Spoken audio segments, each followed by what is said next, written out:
Right, this morning, the Coast Guard is in a financial crisis because of the longest government shutdown in history. The agency unable to pay its bills. Officers are facing water and power outages, and they're about to miss their first paycheck next month.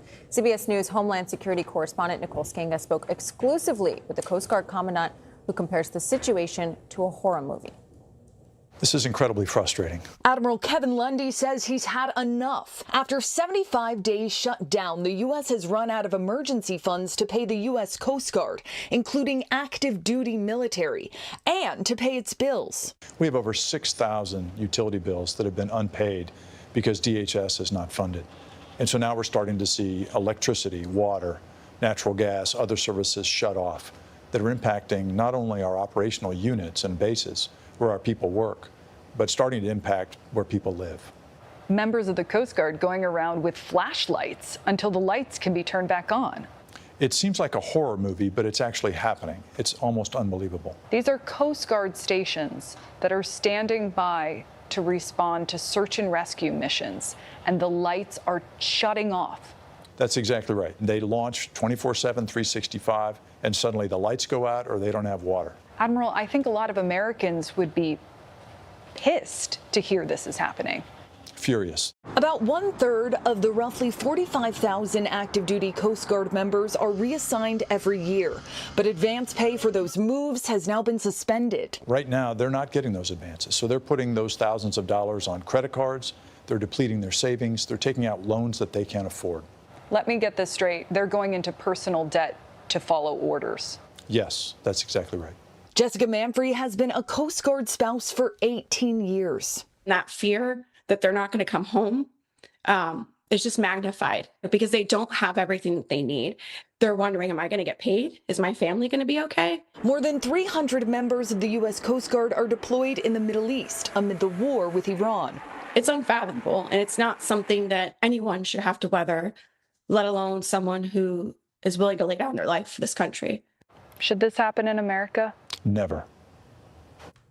And Nicole joins us now with more. Nicole, I have to say that was a very good moment in that interview where you really nailed it on the head that these members are going into debt to follow orders. I think that really stuck out to me. So great interviewing there. So how else could the shutdown impact the Coast Guard?